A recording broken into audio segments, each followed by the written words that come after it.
Welcome in, everyone. We have a little bit of a later sesh today with Scoop. He's off on a hot date. That's what I told everyone on Discord. I'm not sure if you saw that, Scoop, but yeah, he's doing a few things now that he's moved. But we're here, and probably a better idea now that still don't have a lot of information, do we, on who's going to back up? But regardless of that, it's going to be a lot of chat around, potentially, do you just bring in some Origin guys now, some of the best players in their position, with only one buy round to go, or do we still wait that little bit longer? Because trades are pretty scarce at the moment, and you don't want to be making too many more trades on sort of mid-range guys and getting them in, getting them out. A lot of the times they don't actually perform exactly how you want it, and that's why they are mid-range. So likely at this point you want to be getting in as many guns as possible, and then potential for maybe one cash out at this stage, or a guy that's going to score for you this week, potentially in like around 19 or a 20, and go from there. But let's kick it off with the hooking position there, Scoop, and a little bit of discussion on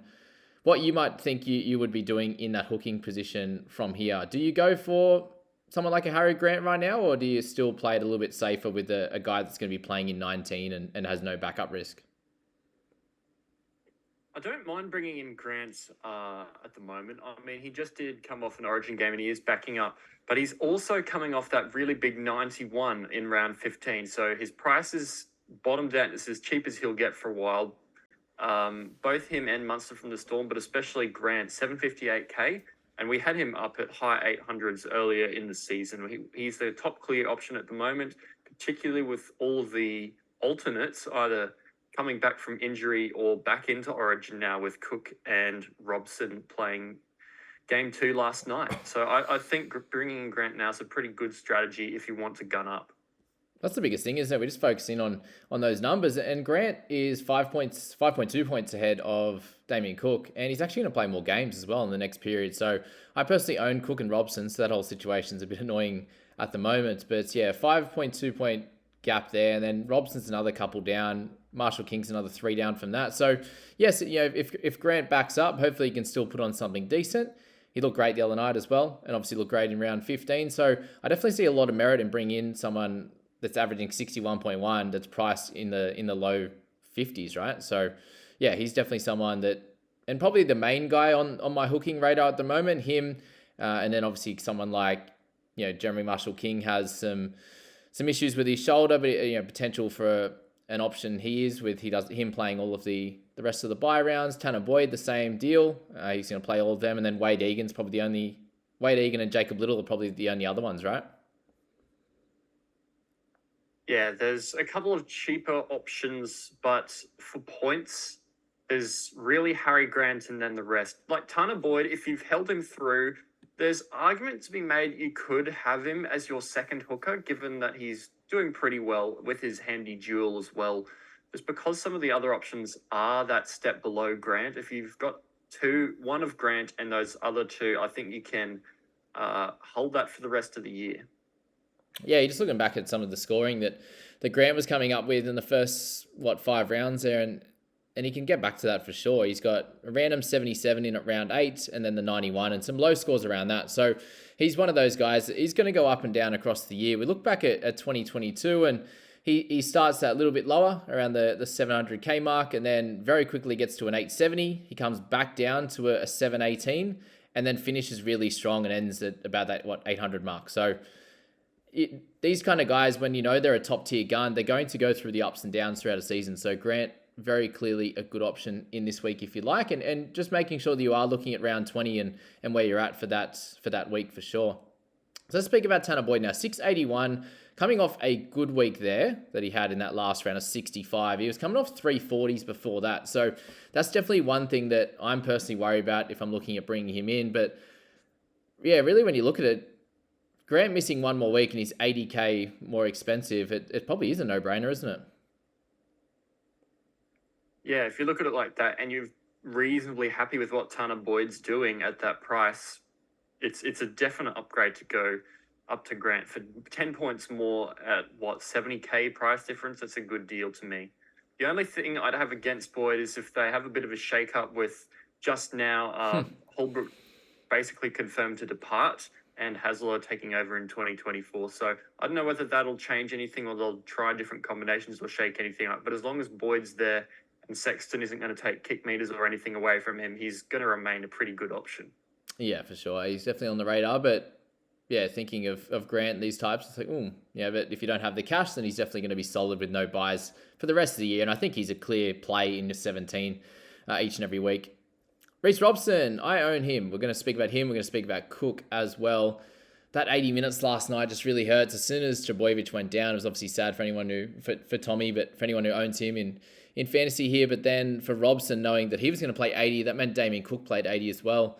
Do we think he backs up? And I know Cotter did in round 14. It played reduced minutes. I think there's a high chance he does play, but reduced minutes there. Is he looking more like a sell? Yeah, it's a tough one because a little bit like Cook, he does have an annoying bye very late in the year. Not quite as bad as Rabbitohs, but it still is during the head-to-head finals time, and he's going to miss round 19. But Cook's worse because he misses round 20 as well. But with Robson potentially maybe having a few less minutes this week and then missing a couple extra, it's just not quite ideal. So you'd probably prefer to have somebody like Marshall King at that price for the output, given that he's going to have a lot less buys. And maybe Sean O'Sullivan back as well can help the Dolphins get back on track and a few more points for him. So if you're an owner of Robson, how many trades would you need to have to look at more of a sideways one to like a Marshall King? I think you'd need a fair few. He's lowish on the priority list, but it is a worry. If he'd played earlier in the week, I would probably have him more towards the sell. But given he's got all the way until a late Sunday game, he's got 4 days to back up, so he should be right. But yeah, I'd probably want over 6 in order to make that luxury trade. Okay, yeah. So really, the only way you'd be looking to trade him on this week is if he doesn't play. So let's stick out for some late mail on him as well. And if Scoop anything comes through on NRL.com in this half an hour or so, let me know as well while we're going through it. Damien Cook's the other one. So he has that extra buy in round 20, which is the tough one there. Break even, normal. He's at 719K, a little bit more expensive than Robson. If he doesn't back up this week, I think he's a clear sell before Robson as well. They'll probably average similar. Cook's probably a little bit ahead. Would you say he's more of a keeper than Robson long term? I don't know. I think he's probably just on pedigree a little bit ahead, but Robson in the last couple of years has come up strongly as well when he's been playing those 80-minute games. I think Cook playing in the centres for nearly the full game and Robson playing the full game in the middle won't make him as tired, but you just don't know what's going to happen, and there's a good chance that he'll get rested towards the end of the year or something like that, and then that if anything else happens, that 3 games that he misses could turn into 4 and you're in real trouble. It's just, I suppose there's going to be a decent amount of people that are in my position here, having Robson, having Cook at the moment, and yeah, I'm sitting with 5 trades, and I know a lot of people will be similar or worse. And if you're somewhere between that 3 to 6 trade range, what do you think I'm thinking, let's just say they both back up. That would be ideal, 17, 18. I'd say Cook is probably a sell because he'll miss 19, he'll miss 20, and he'll have a buy later on in the year. Would you then just hold Robson in that scenario, and then you're moving Cook on in that week to maybe move it on to another position, and then you can bring Grant in round 20 or something like that? Yeah, I think so. If you've got both, Cook's the clear sell out of the 2. I don't know whether I would do it straight away. You might be able to hold off until round 19 when he's actually missing and then fill in a spot with that cash during that bye week. But yeah, he's definitely more of a sell than Robson. He's been all right to own, especially in the last few weeks. But yeah, he's probably going to be on the chopping block for a few coaches. Yeah, it's a frustrating time, especially only having 21 in our squad list, that's for sure. A couple of people will be looking at Wade Egan now that he's back fit and firing, thank goodness. At 560K though, coming off obviously a couple of good rounds there, 53 and 60, but his head knock risk, he seemed to, especially in that first sort of 8 games that he played, get a head knock each and every week. Whether it went off or not was another story, but any interest in him, or would you sway anyone towards him, or is it like you have to have 10 plus trades to even look at it? Yeah, you'd need heaps. I don't think this is the time of year that you're looking for a player like Wade Egan. I think you're looking for those final team players or complete cash downs that you might be able to make something out of and flick later. I think with the 8 extra, and if you've got, say, another 4, you've got a dozen trades left for nearly that many weeks. So you're really going to use that 1 per week on a Wade Egan that you might want to get rid of later or leaks points against you in head-to-heads. So I really think that he would be an early season buy, not a late season buy. Yeah, that just makes me laugh because, when you put it that way, it's a complete no. Jacob Little, on the other hand, at 5.39. He's only a little bit less. Would you have him in the same boat? He's tough, given that he's made a bit of his money now. He plays 19, which is the appeal, and he's got the potential to score quite well and be probably about the same as Egan, maybe more of a keeper, given that he's probably got less head knock risk. But yeah, I think he'd need to play probably about 70 minutes consistently in order to be a good option. Then he'd probably jump up to sort of the Jeremy Marshall-King bracket, as in plays around 19 and a decent 50 average type of guy. But we can't quite know what's going to happen with the Dragons and with Ben Hunt and a few other things. So I personally don't really love it unless you've got a couple extra trades up your sleeve. But he's better than Wade Egan in my books. Cool. And just ranking the top 3 as a buy this week: Harry Grant, Jeremy Marshall-King, and Tanner Boyd. I would probably go Grant and give a week for Jeremy Marshall-King just to check that his shoulder has come good over the week off. And if his shoulder is good, then I would definitely pick up after that because he's going to be pretty cheap after that injury-affected discount. Beautiful. Yeah, just thinking about now that 1 week you're going to miss Grant. He's not that much more expensive. It's pretty important you're going to have him with the less trades, hey? Let's lock that in. Let's go to Brendan Hands at 308k. Half decent cash out, you would say. You're the Eels man on this podcast, on this YouTube channel. So, what are your any thoughts, any knowledge around the Josh Hodgson situation? I know he just re-signed, so they still want him on the squad. This injury, is it just a week-to-week prospect, especially when they got their bye next week? Are we kind of worried that Brendan just goes back to the bench? Yeah, well, that's always a worry because he's been doing that for most of the season. The thing is, you don't really know what's coming with neck injuries unless they're really specific and have got a time frame for them. You've got guys who miss 1 or 2 and then they're back. You've got guys like Mitch Barnett and Chance-Nickel-Klukstad in the last couple of years that have missed big stretches or even half the season for CNK after he had a bulging disc or something like that in his neck. So Hodgson could be out for a while and Hands could be a great option. But there is a strong chance that Hodgson could just displace him and be back in the starting role in round 19 and Hands goes back to 30, 35 minutes. That's very, very fair on that front. Okay, we're going to move to top averages for the halves now that we've got Brendan Hands being the dual guy. Definitely half an option, right? One person I did forget to mention was that new McGrady bloke. So just remember to remind me to go through him. But yeah, top averages in the half section. We've got Hines, Toby Sexton, how good. But Hines and Cleary, the clear front runners, and then SJ at 64. Which half would you be looking to target this week? And then we're also going to focus on DCE and Munster, which we haven't really looked at a lot this year at all. But other than that, there's not a lot down below that we should be looking at. Cogger, likely to have 2 games left, so I think we've missed the boat on grabbing him. But that's really it. Hey, it's going to be SJ, Moses, DCE, Munster, and then it'll be Hines and Cleary. So there's 6 options, I'd believe, in the halves position. Who would you agree with that 6? And who would you be looking this week?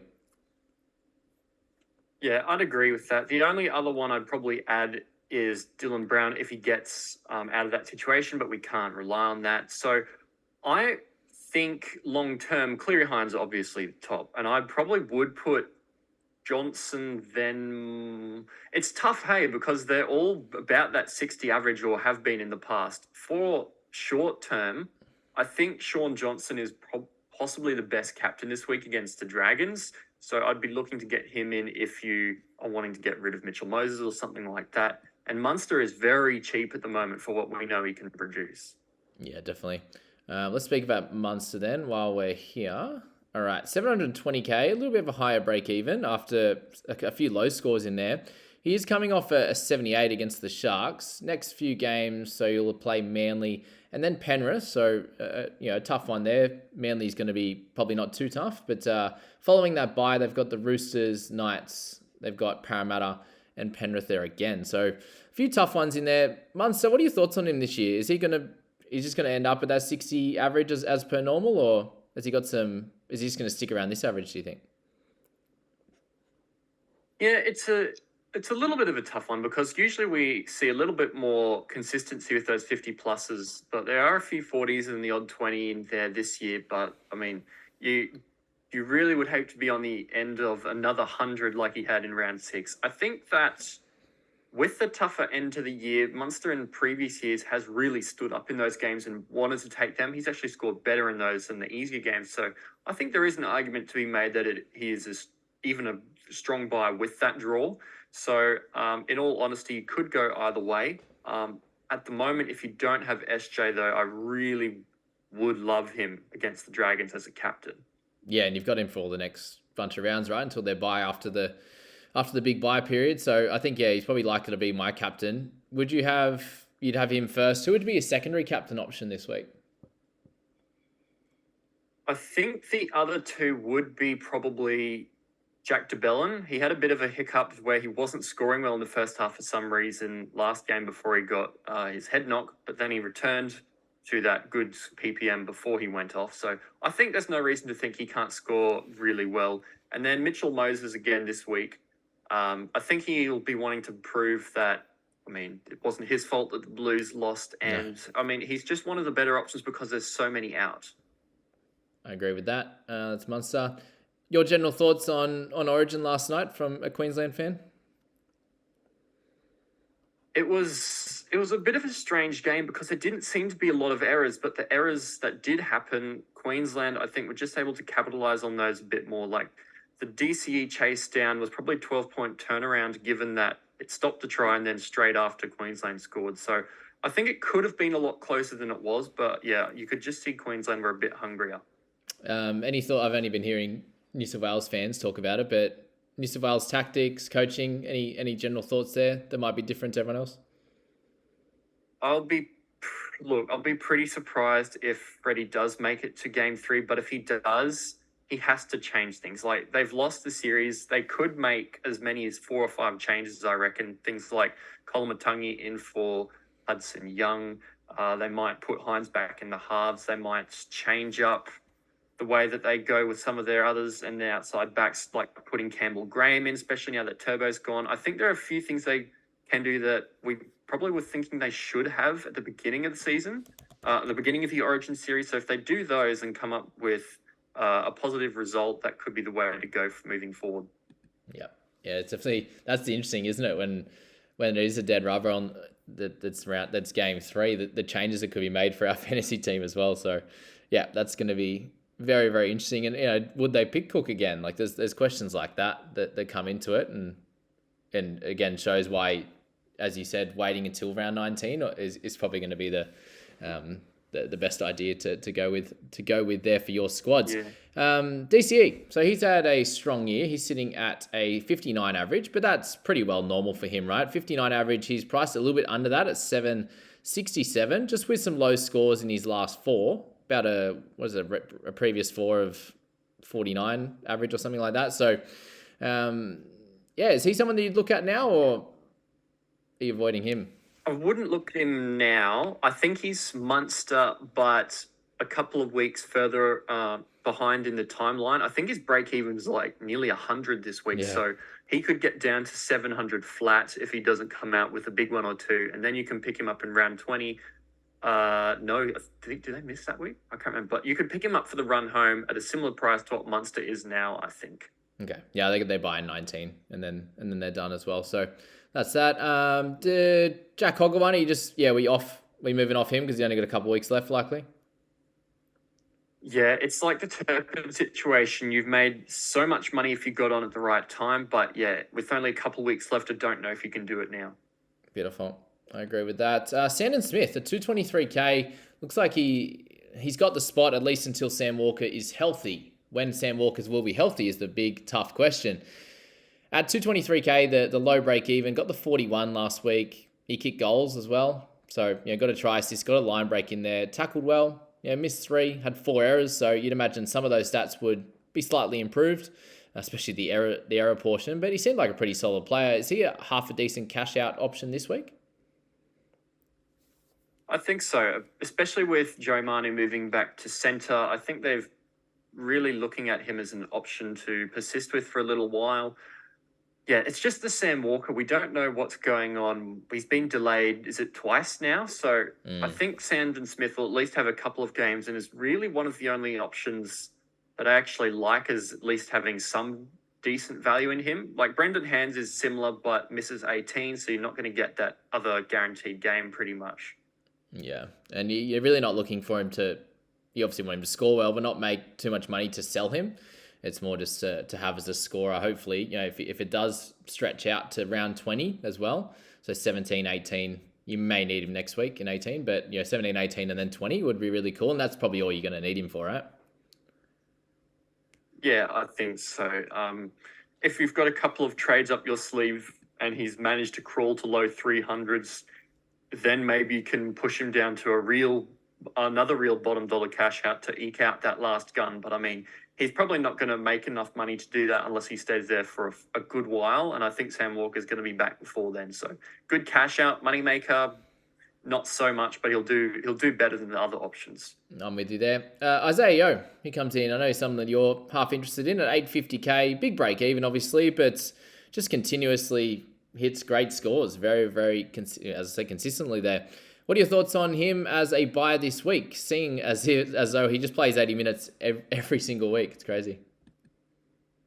I couldn't believe that he played 80 minutes backing up from Origin. That was an absolutely unreal effort. But yeah, he and Payne Haas are just the clear top mids this year, unless Bateman manages to get dual if he's keeping named at lock and keeps going great guns. But yeah, those are the two that you're looking for to finish the year with. Haas might be slightly ahead, but he doesn't have a late buy. That is. Yeo has a clear run to the end of the year.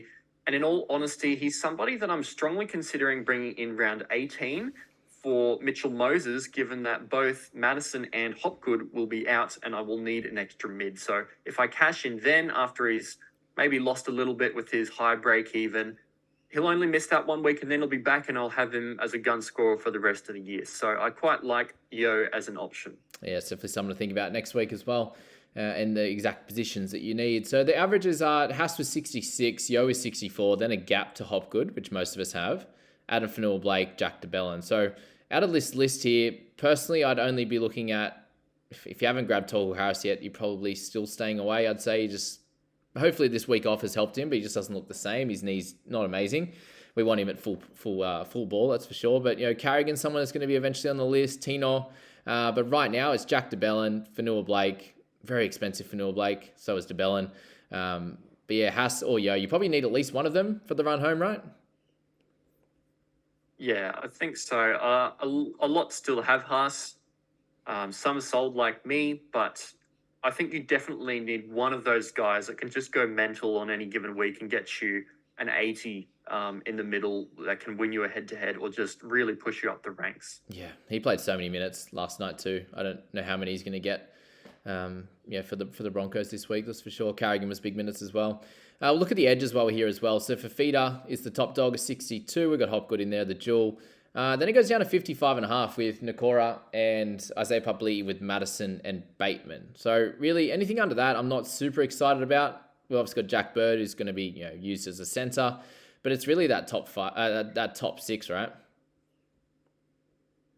Yeah, the only one I'd really look to bring into that top bracket would be Kolo Amatangi, but the problem is he might have an origin risk now if they change things up, and he's going to miss a few weeks, 20 and 26. So I think he can average mid-50s or high 50s when he's fit this year. I think that's what he's done. But yeah, the other options are just clear. Fafita is just the top option. Hopgood might drop back a little bit when the full Eels clan is there post-origin. And Fafita is going to be a lot cheaper after that slow score backing up. It'll be interesting to see what Fafita does this week as well, backing up. So, yeah, you'll definitely want at least two, if not three of those top options, and one of them should plan to be David Fafita. Yeah. With Colin Matangi there, he's obviously dropped a fair bit of cash last few weeks as well. He had the injury, and then the last few weeks he has played a bit through the middle.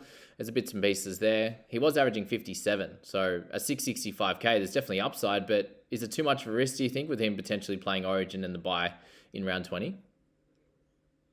Yeah, I think that because he hasn't been a proven gun before, there's the signs are there that he could be, but there's so many negatives that it just takes away from the appeal to go risky. So I think you can watch him, but you can't really make a decision on it right now. No, that's very fair. Let's talk about Trent Leora. I've got in my team. I'm looking to sell him. It may be hard this week depending if there's any outs from Origin, but you'd be looking to move him on, right? The question is... Yeah, I think so. He's come back down to the pack. Couple of low scores, a lot of missed tackles last week. I think you jump off now. You really haven't lost that much compared to the guys who sold in round 8. In fact, he's exactly the same price as the guys who sold on the buy. So it was nice to have those scores afterwards. But yeah, I think it's a good time to move on. Yeah, it's been a sad few weeks. My main question, was at 552k. It's a very awkward price. Would you make... a question I'm asking myself. I'm looking to get up to about a 700k guy. Like I was looking at Tanner Boyd. There's obviously Harry Grant's up there as an option as well. But 552k, how do you get up to these guys? Would you use 2 trades if you have like 5 trades like myself, or 4 or 6, or like what a lot of people are going to have to try and upgrade? I think it'd have to be pretty good options in order to cash out this week to make 2 trades and get him up to there. Or I know there's still a fair few coaches with a lot of salary cap floating around. If you have salary cap, you could do that. But in your situation, I think you'd have to look at somebody like Sandon Smith in order to get him up to that higher price. But yeah, it's awkward because there aren't that many good options this week that you especially want to plan for round 19 as well. Yeah, because someone like Lemuelu is the next option, as the next issue, I should say, in our sides. Is it worth just holding on to him this week? Because we saw some of the games that he played at the beginning of the year coming off the bench. He obviously got a try in that first one where he got 64 points. He had 43 points where he played through the middle a little bit as well. So he definitely can do it coming off the bench. Do you see him sort of getting 50, 55 minutes there? I think he will get good minutes. It won't be 80 unless there is a late switch. I'm watching for that because, I mean, we're all hoping he plays 80, but given they went through the effort to make the change, I don't know if they'll go for that. No. There is a bit of an argument to sell given that his break-even is so high if you are definitely planning on moving him on to somebody, but all the other options are risky, especially if you're going to move to the centre. Do you jump back on Jack Bird, who's got a dodgy knee, potentially, straight away? That you'd want a week to look at that, and then it might be a bit late given how much cash you'll be losing. But I think you just have to hold and see what happens. He's been moved around a little bit. I think there was one game where he got taken off 20 minutes early. This could be a game similar to that, and then he just goes back to normal. So I think you have to wait and see what happens, ideally. And you won't be hurting that much given that like 90% of the top 1,000 own him. So it's annoying, but I don't think he's hugely urgent. Yeah, well, when the scores we've kind of been getting out of him have been 30 odds and stuff, he could definitely get that in limited, a little less minutes, right? So, yeah, I think there's other issues in the side, and he obviously covers round 19 and as a center and stuff. So he's pretty important as a number. And if there's really some clear gun centers that played longer term, obviously, Bird has his issues.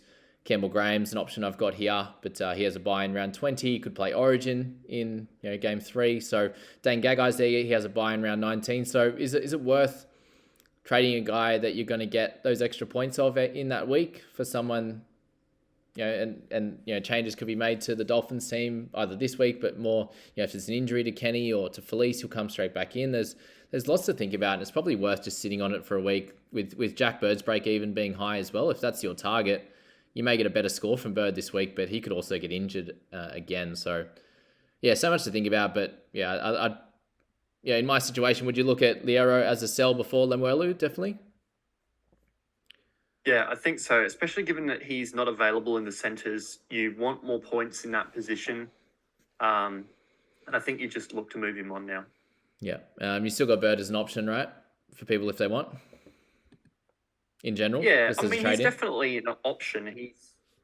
He's been an absolute weapon scoring, even at lock or second row. It doesn't really matter where he plays this year because he's doing those runaway, sideways crab tackle busts. That's what we love for fantasy, and he's getting involved in a bit of the attack. It's just the worry if he's going to be managed a little bit. So we know he's going to. We know that he has the potential to be a gun. We just don't know exactly what's going to happen moving forward. It is a risk. You can take it. I know a lot of people will be looking and then potentially jumping back on if it looks good. So if you can get ahead, that'd be good. But you do have that risk. For sure. And if you need an edge this week, an edge cash out in Piakura, any thoughts on him? Well, I think he's going to get at least 2 games. I think Capewell's out for a little while, but the Broncos missing round 19 does hurt his potential a little bit. But he is on that better side of cheapies compared to other options available this week that haven't come through. So I would probably have Sanders Smith ahead of him, but he's not too bad. Yeah, we expect that he's actually going to make the side from here on, right? He's been playing since round 13. Scores haven't been anything desirable. Last week he played 29 minutes and got 2 tries and 2 line breaks and a try for 36, but limited minutes. So yeah, there's definitely potential that he could get a 40 or 50, but he could just be a middling guy. But at 255, how much do you need out of him, really? Hey. All right, Campbell Graham, 572. Any thoughts on him? Would you just pass? I probably would pass, given how many good centres there are. I mean, a couple of falling, with Lemuelu and Manu potentially having a few issues. But I think we're coming to that point of the year where late buys are going to be really annoying, and he is a definite risk to move into that blue side for round 19, and then he's going to miss 19, 20, and 26, and that would really hurt if somebody else had gone Gagai and got similar scores or better at not only missing 1 or 2. Yeah, definitely. Gagai's the next guy, 656. He's priced under what he's averaging, obviously with a couple of low ones a few weeks ago, 24 and 41. Is he someone that you should look towards if you do need a centre, or is the round 19 buy kind of hurt? Yeah, I think it can wait. I mean, he's priced at a point where a good score won't move his price that much. So you can probably get him in round 20 as a final team gun if you want to move somebody on. Like if Manu at centre hasn't really pulled through, you can do it then. I think you can buy him now. He's scoring fantastic and his base is really good this year. But yeah, round 20 buy for me. For sure. Braden McGrady, cash out potential option, 230k, wing fullback and centre. Has a lot of tries. Seems like he plays really well in Q Cup. Is he someone that you'd potentially look at? If he keeps his spot, it looks like Tessie New's been dropped, basically, is what we're getting at here. Yeah, I think New's playing Cup, so there's potential for McGrady to do pretty well. And, well, the Dolphins play round 19, and we know how tough that the wing fullback position looks for that week when we're pulling in guys like Tavare and Braden McGrady as being the better options for some of those spots. But yeah, look, I think you can jump on. There's a chance that he'll be there all year. But yeah, I mean, Tessie New's on more money than him, and I don't know if he'll be dropped for long. So if he's still there and still cheap in round 19, I'd be more inclined to go that way rather than jump on right now, because we saw what happened with, what was it, Jack Bostock? He was there and then gone. Yeah, that's right. Yeah, they've played a few guys, haven't they? Jermaine Osako, he moved to wing fullback. He's one of the top dogs, averaging 50.5. It's him and Marzu really are the options, I would say, in this week, just to finish things off with Val Tafade. Just maybe a little combination between Osako and Marzu. What would be your a comparison, sorry? Who would you go for there?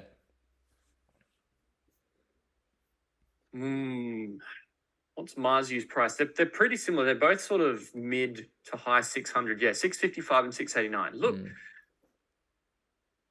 I think they can both score tries well. The difference between them is that Marzu is averaging 8 tackle busts and Isako has goals. So if the Dolphins go well, Zarko might take over if he's scoring an extra 6, 8, 10 points a week just from goal kicking base. And if the Dolphins continue to not go so well, then he might not get as many. So I think it depends on what you think of their forms, and either are pretty good options. I'm elated that Marzu's back in the team this week as an owner, but we'll see how it pans out. I forgot about that. Yeah, they play Penrith this week, and Osako plays all the big buys, so they're probably the differences. But Marzu has the boom, obviously. And then Valtafari, do we think that he could keep his spot and he'd be worth a look at, or probably go for one of the cheaper guys before him? I really don't know what to do with Tavare. It's always the Brenko Lee risk. And we've lost the Zoom. Anyway, we'll finish this off. Thank you for watching this one. There's Brenko Lee. There's talk of him potentially being out for a little bit longer. We will find out hopefully in the next few days. Brian, NRL Physio, will be able to. But that's the buy, hold, sell, risk it video. Thank you for waiting for this one. We had to wait till Scoop was ready, but obviously we got plenty of time, so that's all good on that one. Hope you enjoyed it. Hope you enjoyed the new computer with my ability to do my little Zoom in on Zoom. Very cool. But thanks for being here. See you in the next one.